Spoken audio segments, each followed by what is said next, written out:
मित्रांनो नमस्कार. मी डॉक्टर गणेश कदम या यूट्यूब चॅनलवरती तुम्हा सर्वांचं स्वागत. या एपिसोडच्या माध्यमातून आपण सोशिओलॉजी या विषयाचा अभ्यास करणार आहोत. म्हणजेच जे काही प्रिव्हियस इयर क्वेश्चन्स आहेत तर त्या प्रिव्हियस इयर क्वेश्चनचा अभ्यास त्याच्या अंतर्गत करणार आहोत. यामध्ये तुम्हाला जे काही रिसर्च स्कॉलर आहेत किंवा जे काही रिसर्च स्कॉलर होऊ पाहत आहेत तर त्यांना एक दिशा देण्याचं काम या व्हिडिओच्या माध्यमातून करण्याचा छोटासा माझा प्रयत्न मी केलेला आहे. कारण मित्रांनो एका विषयाचं जर आपल्याला जास्त प्रमाणामध्ये जर अभ्यास करायचा असेल किंवा एखादा विषय आहे तर त्याच्या अंतर्गत आपल्याला जास्त पद्धतीने जर अभ्यास करायचा असेल तर त्याच्या 10 पुस्तकं वाचण्यापेक्षा आपल्याला काय करायचं असतं की एकच पुस्तक 10 वेळा वाचलं तर त्यामध्ये असलेले जे काही नॉलेज आहे ते आपल्याला जास्त ग्रास्प होतो, गेन होतो. तर त्याच माध्यमातून हा जो काही सोशिओलॉजीचा भाग आहे तर त्या सोशिओलॉजीच्या मधले जे काही पीवाय क्यूज आहेत तर ते तुमच्या समोर मी ठेवण्याचा प्रयत्न केलेला आहे. त्यामध्ये आपण इतर जास्तीचा वेळ न घालवता डायरेक्ट आपण क्वेश्चन्स कडे येऊया.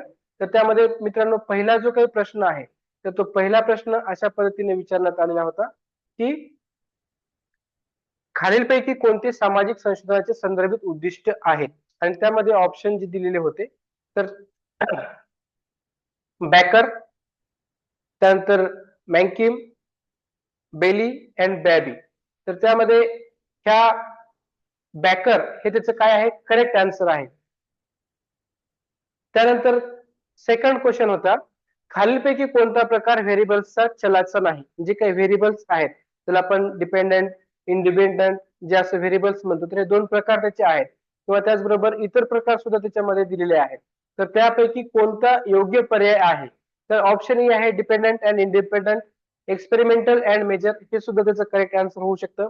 क्वालिटेटिव्ह अँड क्वांटिटेटिव्ह हे सुद्धा व्हेरिएबल्सचा प्रकार आहे. परंतु यामध्ये जे काही स्ट्रक्चर अँड अनस्ट्रक्चर आहे तर हे त्याचं करेक्ट आन्सर होऊ शकत नाही कारण तो चलाचा प्रकार होऊ शकत नाही.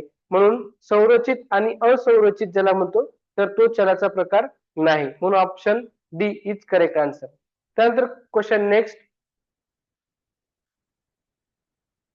वर्णनात्मक संशोधन खालीलपैकी कोणत्या प्रकारच्या प्रश्नांना संबोधित करते. Which of the following types of questions address descriptive research. त्यामध्ये A, who, what, when and all of the above. मित्रांनो जेव्हा वर्णनात्मक संशोधन म्हणतात तर त्या वर्णनात्मक संशोधनामध्ये अशाच पद्धतीच्या प्रश्नाने सुरुवात त्याची होत असते.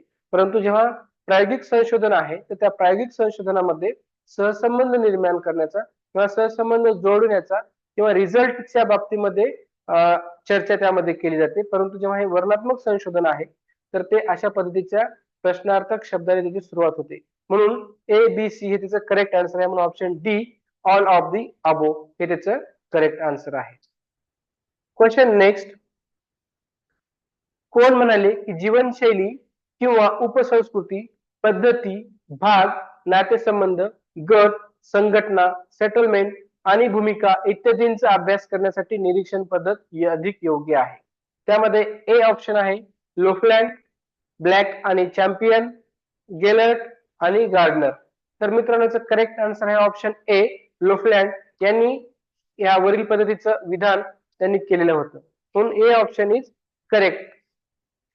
क्वेश्चन नंबर 5, संशोधन पद्धती या पुस्तकाचे लेखक कोण आहेत. Who is the author of book title research methods. तर त्यामध्ये पर्याय आपण पाहूया. तर त्याचं पर्याय क्रमांक 1 आहे Ram Ahuja, Earl Babbie, Pradeep Aglave, Harry Johnson.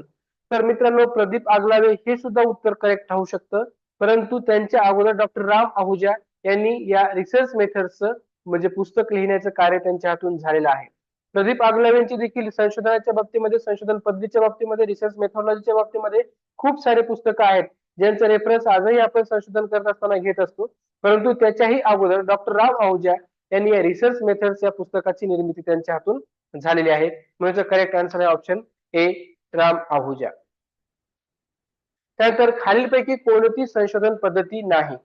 Field study, case study, historical method and zero method. तर याचं करेक्ट आन्सर आहे डी झिरो मेथड. कारण हे जे काही फील्ड स्टडी आहे, केस स्टडी आहे, हिस्टॉरिकल मेथड आहे त्या रिसर्च मेथडॉलॉजीच्या त्याचे टाइप्स आहेत किंवा त्याचे प्रकार आहेत, मेथड्स आहेत, परंतु झिरो मेथड ही या संशोधनाची पद्धती होऊ शकत नाही. म्हणून करेक्ट आन्सर आहे ऑप्शन डी, शून्य पद्धती ज्याला आपण म्हणतो. त्यानंतर नेक्स्ट क्वेश्चन आहे, खालीलपैकी संशोधनाचा मुख्य उद्देश कोणता आहे? साहित्याचा आढावा घेणे, शैक्षणिक पदवी मिळवण्यासाठी, आधीच ज्ञात असलेल्या गोष्टींचा सारांश देण्यासाठी, किंवा to discover new facts or to make a fresh interpretation of known facts. म्हणजे माहिती असलेल्या नवीन तथ्याचा शोध घेणे आणि शोधल्याच्या नंतर ज्ञात तथ्यांचा नवीन अर्थ लावणे, हे त्याचं करेक्ट आन्सर आहे ऑप्शन डी. संस्कृतीकरण प्रक्रियेचा अभ्यास करताना एम.एन. श्रीनिवास यांनी खालीलपैकी कोणती पद्धती वापरली? Option A observation, option B questionnaire, option C interview schedule, option D all the above. तर यामध्ये करेक्ट आन्सर आहे ऑप्शन ए. कारण जे काही एम.एन. श्रीनिवास आहेत तर या समाजशास्त्रज्ञानं ऑब्झर्वेशन म्हणजे निरीक्षण या पद्धतीचा वापर करून संस्कृतीकरण प्रक्रियेचा अभ्यास केलेला आहे. म्हणून option A is correct. Next question number 9, खालीलपैकी कोणता प्राथमिक तथ्य संकलनाचा स्रोत नाही? Which of the following is not a source of primary data collection? प्रश्नावली, क्वेश्चनर, निरीक्षण ऑब्झर्वेशन, मुलाखतीचे वेळापत्रक इंटरव्ह्यू शेड्यूल, अँड साहित्याची समीक्षा रिव्ह्यू ऑफ लिटरेचर. तर हे जे काही रिव्ह्यू ऑफ लिटरेचर म्हणजे ऑप्शन डी साहित्याची समीक्षा ज्याला म्हणतो आपण, तर तेच याचं करेक्ट आन्सर आहे. कारण ते जे काही प्राथमिक तथ्य किंवा प्राथमिक माहिती आहे तर ती माहिती संकलन करण्याचा स्रोत ते होऊ शकत नाही. कारण का, तर आपण करत असलेल्या संशोधनाला एक योग्य दिशा प्राप्त व्हावी, आपला वेळ वाचावा आणि आपलं आर्थिक नुकसान होणे या सगळ्या गोष्टीसाठी आपण या साहित्याची समीक्षा करत असतो. कारण प्रश्नावली, निरीक्षण, मुलाखतीचे वेळापत्रक हे त्याचं संकलनाचं प्राथमिक स्रोत आहे. प्राथमिक डेटा संकलन म्हणजे डेटा कलेक्शन करण्याचं ते एक टेक्निक आहे किंवा ज्याला आपण घटक म्हणू. तर त्या घटकांच्या आधारे आपण त्या संकलनाचं माहिती संकलनाचं कार्य करू शकतो. परंतु साहित्याची समीक्षा हे देखील आपण संशोधनामध्ये करत असतो, परंतु ते आपल्या एक दिशा चांगली प्राप्त व्हावी या अनुषंगाने ते वापरत असतो. म्हणून option D is correct answer of question number 9. बर्नर्स या समाजशास्त्राच्या मते किंवा यांच्यानुसार व्यष्टी अध्ययनाचे म्हणजेच केस स्टडीचे प्रकार किती आहे? त्यामध्ये ऑप्शन दिलेत 2, 4, 6 आणि 8. तर मित्रांनो करेक्ट आन्सर आहे ऑप्शन सी म्हणजे 6. जर हे बर्नर्स यांनी 6 प्रकार आहेत असं सांगितलेलं आहे, आपण समाजशास्त्रामध्ये अभ्यासलेलं आहे. संशोधक त्याच्या ओळखीच्या आणि उपलब्ध आलेल्या मोजक्या प्रतिसादकर्त्यासह संशोधन सुरू करतो. त्यानंतर हे प्रतिसादकर्ते इतर नावे देतात जे संशोधनाच्या निकषांची पूर्तता करतात आणि त्याऐवजी आणखी नवीन नावे देतात ज्याला म्हणतात, म्हणजे वेगवेगळ्या प्रकारची नावं पुन्हा पुन्हा देत असतात. त्याला काय म्हणतात? तर ऑप्शन बी स्नोबॉल नमुना आहे. पुन्हा पुन्हा तो येऊ शकतो किंवा येऊ शकतो. यादृच्छिक नमुना किंवा स्तरीय यादृच्छिक नमुना किंवा हेतू पुरस्कार नमुना हे वेगवेगळ्या प्रकारचे आहेत. त्याला आपण रॅन्डमली म्हणतो, रॅन्डम सॅम्पलिंग ज्याला म्हणतात, तर ते वेगळ्या प्रकारचं आहे. परंतु स्नोबॉल सॅम्पलिंग जे आहे तर वरील प्रश्नामध्ये उल्लेख केल्याप्रमाणे ते त्याचं करेक्ट आन्सर बी आहे. खालीलपैकी गैरसंभाव्यता नमुना कोणता आहे? Which of the following is non probability sample? त्यामध्ये A quota sample, B simple random sample, and C purposive sample, and D A and C. तर मित्रांनो कोटा सॅम्पल मध्ये हे सुद्धा त्याचं नॉन प्रोबॅबिलिटी होऊ शकते, हे एक करेक्ट आन्सर आहे. परंतु सिंपल रॅन्डम सॅम्पल होऊ शकत नाही. आणि त्यानंतर सी म्हणजे प्रपोजिव सॅम्पल हे सुद्धा त्याचं गैरसंभाव्यता म्हणजे नॉन प्रोबॅबिलिटी सॅम्पल आहे. म्हणून याचं करेक्ट आन्सर जे आहे तर ऑप्शन डी. खालीलपैकी कोणता तथ्य वितरणाचा प्रकार नाही? Which of the following is not type of data distribution? Frequency, percentage, theory and cumulative म्हणजे आपण संचिता म्हणतो. तर ज्याला आपण थिअरी म्हणतो तर तो सिद्धांत हा तथ्य वितरणाचा प्रकार होऊ शकत नाही. म्हणून option C is correct answer. खालीलपैकी तात्काळ अर्ज करण्याचे उद्दिष्ट असले कोणते संशोधन आहे? म्हणजेच तात्काळ अर्ज ज्याला आपण काय म्हणतो, which of the following research that AIIMS at immediately application. म्हणजे आता तात्काळ आपल्याला आपण एखाद्या समस्या आपल्याला उद्भवलेली आहे आणि त्या समस्येवरती तात्काळ उपाययोजना करायची आहे, तर अशा वेळी आपण कोणत्या प्रकारचं संशोधन वापरतो? म्हणजे आपल्याला वर्गामध्ये पठारावस्था निर्माण झाली एखाद्या विद्यार्थ्याच्या बाबतीमध्ये, तर त्या मागची कारण शोधण्यासाठी आपण कोणत्या प्रकारचा रिसर्च वापरतो? तर ते आहे ऍक्शन रिसर्च, त्याला म्हणतो आपण कृती संशोधन. तर त्या कृती संशोधनाच्या माध्यमातून अशा प्रकारचे जे काही तात्काळ ऍप्लिकेबल आहेत, तर त्या रिसर्च ऍक्शन रिसर्चचा जो काही भाग आहे तर तो त्याच्याशी रिलेटेड होऊ शकतो. म्हणून म्हणजे ज्या काही वर्गामध्ये क्लासरूम मध्ये ज्या काही आपल्याला समस्या उद्भवतात तर त्या समस्येवरती उपाययोजना करणे हे देखील आपलंच कार्य असतं. आणि समस्या उद्भवल्याच्या नंतर या कृती संशोधनाच्या माध्यमातून त्यावरती उपाययोजना राबवण्याचं कार्य आपण करत असतो. म्हणून ह्याचं करेक्ट आन्सर आहे ऑप्शन ए, ऍक्शन रिसर्च. 15वा प्रश्न आहे, खालीलपैकी कोणता आलेखाचा प्रकार नाही? रेषा, क्षेत्र, विखुरलेला आणि बेर. तर तो जो काही आलेखाचा प्रकार आहे तो विखुरलेला असू शकतो, म्हणजे आपण स्कॅटर म्हणतो. एरिया आहे, लाईन पण आहे, परंतु बेर हे त्याचं उत्तर म्हणजे ह्या आलेखाचा प्रकार नाही, म्हणून आपलं उत्तर हे बेर, ऑप्शन डी. सादरीकरणासाठी खालीलपैकी कोणता अनुप्रयोग वापरला जातो? जसे की आता आपण व्हिडिओ पाहतोय आणि या व्हिडिओमध्ये मी जी काही पीपीटी बनवली आहे तर ती पॉवर पॉईंटच्या माध्यमातून बनवली, आणि त्या सादरीकरणासाठी म्हणजे काय आपल्याला एक्सप्रेशन करायचं आहे किंवा जे काय आपल्याला अनालिसिस करायचं आहे किंवा जे काही सादर करायचं आहे तर त्या सादरीकरणासाठी एम एस पॉवर पॉईंट हे आपल्याला मदत करत असतं. एक्सेल वेगळ्यासाठी आहे, वर्ड वेगळ्यासाठी आहे. म्हणजे आपल्याला एखाद्या टंकलिखित करायचं असेल तर त्यासाठी आपण वर्ड वापरतो, किंवा जर एक्सेल आहे एखाद्या आपलं सूत्र किंवा जे काही एखादी क्लिष्ट पद्धती आहे त्याचं कॅल्क्युलेशन करायचं नंतर एक्सेलचा म्हणजे असे वेगवेगळ्या पद्धतीचे ऍप्लिकेशन्स आहेत जे की ऍप्लिकेशन वेगवेगळ्या कार्यासाठी वापरले जातात. परंतु आपले जे काही सादरीकरण आहे तर त्या सादरीकरणासाठी त्या एम एस पॉवर पॉईंटचा वापर केला जातो. नेक्स्ट क्वेश्चन, खालीलपैकी व्यष्टी अध्ययनाचे तत्व कोणते? त्यामध्ये ए आहे अनेक स्रोत वापरता येतात, बी आहे हे एका सामान्य प्रकरणाचा अभ्यास करते, सी पुराव्याची साखळी ठेवता येते, आणि डी वरील सर्व. म्हणजे वरील जे काही तीनही घटक आहेत तर ते त्यांना योग्य आहेत असं म्हणायचं आहे. म्हणजे त्यामध्ये option D, all of the above, म्हणजे वरील सर्व. खालीलपैकी कोणता नमुन्याचा प्रकार गैरसंभाव्यता नमुन्यामध्ये समाविष्ट नाही? Which of the following sampling type not includes in non probability sampling method? पुन्हा हा सेकंड टाइम क्वेश्चन आलेला आहे, फक्त तो फिरून विचारलाय. तर त्यामध्ये कन्व्हियन्स, परपोजिव्ह, स्नोबॉल अँड सिस्टमॅटिक.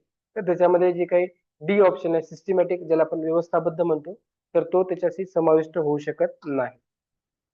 काय स्क्वेअर चाचणीचा शोध कोणी लावला? त्यामध्ये कार्ल पियर्सन, जे की आपण काय स्क्वेअर म्हणतो किंवा ज्याला CHI स्क्वेअर असं लिहिलं जातं तर त्याला आपण काय असं प्रोनाउन्सिएशन करतो, तर त्या चाचणीचा शोध हा कार्ल पियर्सन यांनी लावलेला आहे. The practice of Social research, the practice of Social research या पुस्तकाचे लेखक कोण आहेत? तर ते अर्ल बॅबी हे त्या पुस्तकाचे ऑथर आहेत, लेखक आहेत. एक स्पष्ट विषय, साहित्याचा आढावा, संशोधन रचना, विश्लेषण केलेली तथ्ये आणि निष्कर्ष या 5 मूलभूत घटकासाठी निर्देश दिले आहेत. त्यामध्ये ऑप्शन ए आहे लेख, ऑप्शन बी आहे व्यावसायिक प्रेक्षक, ऑप्शन सी संशोधन प्रकल्प, आणि ऑप्शन डी मास मीडिया. म्हणजे वर जे काही 1, 2, 3 लाईन मध्ये जे काही त्यांनी स्पष्टीकरण दिले तर ते कशाच्या बाबतीत निगडित होऊ शकतं, तर ते आहे ऑप्शन सी, म्हणजे संशोधन प्रकल्प जो आहे तर त्याच्याशी तो रिलेटेड होऊ शकतो. कोणता घटक विश्लेषणातील टप्प्यांशी संबंधित नाही? तर तो आहे ग्राफ, आलेख. तर तो विश्लेषणातील टप्प्याशी तो संबंधित होऊ शकत नाही, कारण त्यामध्ये काय की एखादा टेबल आहे त्या टेबलच्या थ्रू आपण एखादं ग्राफ काढलेला असतो, परंतु तो विश्लेषणातील टप्प्याशी तो संबंधित ठरू शकत नाही. खालीलपैकी कोणती सरासरी मोजण्याची पद्धती नाही? तर ती आहे मध्यमा, ज्याला आपण ऑप्शन डी दिले इथं मध्यमा, तर ते त्याचं करेक्ट आन्सर आहे. सामाजिक संशोधनाची पद्धती वापरून, मेथडॉलॉजी ऑफ सोशल रिसर्च याचा वापर करून आपल्याला जी काही माहिती दिलेली आहे तर ती त्याचं कॅल्क्युलेशन करायला सांगितलेलं होतं, आणि मध्यांक काय येऊ शकतो, तर त्याचा मध्यांक आलेला आहे बी. कोणत्या प्रकारचे मापन समान स्केलवरील प्रत्येक संख्या किंवा एककामधील अंतर आणि दिशा मोजते? ऑप्शन ए इंटरवल स्केल, म्हणजे इंटरवल स्केल मधील ती हे दिशा मोजत असते किंवा अंतर मोजत असते, म्हणून त्याचं करेक्ट आन्सर ए. खालीलपैकी कोणते विधान हे संघर्षात्मक दृष्टिकोन प्रतिबंधित करीत नाही? Which one of the following statement is not reflective of conflict perspective? Option A society as a struggle for resource and power, b change is inevitable, often beneficial and can be violent, c society is viewed as a complex system of parts that interact to perform various necessary functions, and option d conflict between classes determines social change. तर त्याचं correct answer आहे मित्रांनो option C, society म्हणजे हे जे काही समाज आहे तर समाज ही घटकांची गुंतागुंतीची व्यवस्था असून ती वेगवेगळी आवश्यक कार्य पार पाडण्यासाठी कार्यरत असते. 27वा प्रश्न आहे, संरचनात्मक प्रकार्यवाद्यांची मते समाज म्हणजे डॅश डॅश होय किंवा समाज म्हणजे काय असं कसं वर्णन केलेलं आहे. तर त्यामध्ये ऑप्शन ए आहे, सूक्ष्म पातळीवरचे आंतरक्रियांचे गुंतागुंतीचे जाळे, संघर्ष, असमानता आणि परकेपणाचे स्त्रोत, सामाजिक संबंधाची अस्थिर रचना, भूमिका आणि संस्थांची एक नियमनात्मक चौकट. तर त्याचं ऑप्शन डी म्हणजे भूमिका आणि संस्थांची एक नियमनात्मक चौकट असं त्यांनी संरचनात्मक प्रकारेवाद्यांचे जे काही मत आहे तर त्यांनी अशा पद्धतीचं मत व्यक्त केलेलं होतं समाजशास्त्रामध्ये. प्रश्न 28वा आहे, पार्सन्सने त्याच्या कोणत्या ग्रंथात क्रियेच्या 4 उपव्यवस्थांमधील वाढता सहसंबंध अधोरेखित केलेला आहे? सामाजिक कृतीची रचना, सामाजिक व्यवस्था, अर्थव्यवस्था आणि समाज आणि कृतीच्या सामान्य सिद्धांताकडे. आणि मित्रांनो याचं करेक्ट आन्सर आहे इकॉनॉमी अँड सोसायटी, हे त्यांनी लिहिलेले ग्रंथ आहे आणि त्या ग्रंथामध्ये त्यांनी त्याच्या पद्धतीचं सहसंबंध अधोरेखित केलेला घटक त्यामध्ये आढळून येतो. प्रश्न आहे 29वा, अनेक आंतरक्रिया करत असणाऱ्या व्यक्तींना समान असणारे वस्तुनिष्ठ जग याकरिता कोणती संकल्पना वापरली जाते? चेतना, विषयवाद, परस्पर संवाद आणि आंतरव्यक्ती. तर ऑप्शन डी आंतरव्यक्ती हे त्याचं करेक्ट आन्सर आहे. जर्मनी येथील फ्रँकफर्ट या ठिकाणी स्थापन झालेली the Institute of Social Research ही संस्था संबंधित आहे. कशाशी संबंधित आहे? तर प्रकार्यवाद, चिकित्सक सिद्धांत, उत्तर संरचनात्मकवाद आणि लोकान्वय पद्धतीशास्त्र. तर चिकित्सक सिद्धांत option B is correct answer. कोणत्या अमेरिकन संरचनावाद्याने आयकॉन चिन्ह, इंडेक्स चिन्ह आणि प्रतीक चिन्ह या 3 चिन्हामध्ये फरक केलेला आहे? तर ते सीपी पियर्स, ऑप्शन ई हे त्याचं करेक्ट आन्सर आहे. आंतरक्रियेद्वारा वास्तविकतेविषयीचा विशिष्ट दृष्टिकोन टिकवून ठेवला जातो या विधानाशी कोणती संकल्पना संबंधित आहे? ए प्रतिबिंबितता, आर्यांची संदर्भ प्रधानता, वर्णन सादरीकरण क्षमता आणि वर्णन. तर ऑप्शन ए प्रतिबिंबितता हे त्याचं करेक्ट आन्सर आहे. आधुनिक समाज हा एकमितीय समाज असतो. कोणत्या चिकित्सक सिद्धांतकाराने यावर प्रकाश टाकला आहे? तर हर्बर्ट मार्क्यूज यांनी यावर प्रकाश टाकलेला आहे. प्रश्न आहे 34वा, सामाजिक जीवनातील व्यक्तिनिष्ठ आणि वस्तुनिष्ठ पैलूमधील द्वंद्वात्मक पुनर्संचयित करण्याचा प्रयत्न कोणी केला? ए हेगेलचा मार्क्सवाद, संरचनात्मक कार्यवाद, प्रकटनशास्त्र आणि लोकान्वय पद्धतीशास्त्र. त्याचं करेक्ट आन्सर आहे ऑप्शन सी हेगेलचा मार्क्सवाद. मीड यांच्या मते कृतीच्या 4 मूलभूत टप्प्यांपैकी खालीलपैकी कोणता एक टप्पा नाही? आवेग, ग्रहण करणे, हाताळणे, उपयुक्त सांकेतिक. तर ऑप्शन डी उपयुक्त सांकेतिक हे त्याचं करेक्ट आन्सर आहे. कोणाचा सैद्धांतिक दृष्टिकोन हा सामाजिक वर्तनवाद या नावाने परिचित आहे? whose theoretical perspective is known as social behaviorism. तर जॉर्ज मीड, मगाशी आपण जो मीड यांचा प्रश्न बघितला होता तर तोच या प्रश्नाशी देखील रिलेटेड आहे. वेबर खालील कोणत्या सिद्धांतासाठी परिचित आहेत? अतिरिक्त मूल्य, आत्महत्या, सामाजिक सत्य, सामाजिक कार्य किंवा कृती. तर सामाजिक कार्य किंवा कृती याच्याशी रिलेटेड वेबर आहेत. समाजाच्या भौतिक परिस्थितीचा अभ्यास करण्यासाठी मार्क्सने हेगेल याची टिंबटिंब लागू केली. द्वंद्वात्मक हे त्याचं करेक्ट आन्सर आहे. प्रबोधन काळ हा डॅशडॅशचा टीकात्मक प्रतिक्रिया आहे. तर पारंपरिक समाज हा त्याचं करेक्ट आन्सर आहे. परोटे यांच्या मते श्रेष्ठीजनांच्या अभिसरणासाठी कारणे कोणती आहेत? तर त्याच्यामध्ये ऑप्शन डी गुणवत्तेचा ह्रास due to loss of qualities हे त्याचं करेक्ट आन्सर आहे. दुर्खाइम यांच्या मते प्रमाणशून्य आत्महत्या कधी संभवते? तर त्याचं करेक्ट आन्सर आहे ऑप्शन सी व्यक्तीला समाजापासून पूर्णपणे अलिप्त वाटते तेव्हा या प्रमाणशून्य आत्महत्या ही त्यावेळी संभवू शकते. हिंदी भाषा कोणत्या भाषा परिवाराअंतर्गत येते? तर इंडो आर्यन म्हणजे आपण द्रविडियन म्हणू, सिनो तिबेटियन म्हणू, इंडो आर्यन किंवा ॲस्ट्रोआशिटिक. तर त्याचं करेक्ट आन्सर आहे इंडो आर्यन. आदिवासी धर्माचे स्पष्टीकरण देण्यासाठी टोटेमिझम हा शब्द कोणी वापरला? तर त्याचं करेक्ट आन्सर आहे जेम्स फेडरार, ऑप्शन सी. भारतातील लोकांचे वांशिक वर्गीकरण कोणी केले? तर बी एस गुहा यांनी या भारतातील लोकांचे वांशिक वर्गीकरण केलेलं आहे. भारतीय राज्यघटनेने 22 अधिकृत भाषांना मान्यता दिलेली आहे. त्यानंतर आता मराठी, जिला आपण प्राधिकृत भाषा आपण म्हणू शकतो किंवा याचा दर्जा त्यांना प्राप्त झालेला आहे. मग हे भाषा वाढत जातात, पण त्यावेळी जेव्हा या 2024 मध्ये जेव्हा प्रश्न विचारला गेला होता तेव्हा त्याचा करेक्ट आन्सर आहे 22. Caste in modern India and other essays या पुस्तकाचे लेखक कोण आहेत? तर M.N. श्रीनिवास हे या पुस्तकाचे लेखक आहेत. लुई ड्युमॉन्ट यांनी कोणते पुस्तक लिहिले? तर हे लुई ड्युमॉन्ट हे फेमस सोशॉलॉजिस्ट आहेत, समाजशास्त्रज्ञ आहेत आणि यांनी समाजातील परिस्थितीवरती वेगवेगळ्या प्रकारे प्रकाश टाकण्याचा प्रयत्न केला आहे आणि त्यांनी वेगवेगळ्या प्रकारचे बुक्स त्यांनी लिहिलेले आहेत. तर त्यामध्ये खालीलपैकी कोणती बुक्स ही त्यांची आहेत? तर ते हॅज and marriage alliance in South India, option C. भारतीय समाजाच्या अभ्यासाबाबत शुद्ध आणि अशुद्ध संकल्पना कोणी मांडली? तर लिव ड्युमॉन्ट. मी मगाशी म्हटल्याप्रमाणे त्यांनी या समाजामध्ये शुद्ध आणि अशुद्ध ज्या संकल्पना आहेत त्या मांडण्याचा प्रयत्न त्यांनी केलेला आहे. संरचनात्मक कार्यवादी म्हणून खालीलपैकी कोणाला ओळखले जाते? Who among the following is known as structural functionalist? तर त्याचं करेक्ट आन्सर आहे M.L. श्रीनिवास. खालीलपैकी कोणाला जमाती जात आणि जमात शेतकरी सातत्य संकल्पना वापरली आहे? तर सुरजित सिन्हा हे याचं करेक्ट आन्सर आहे.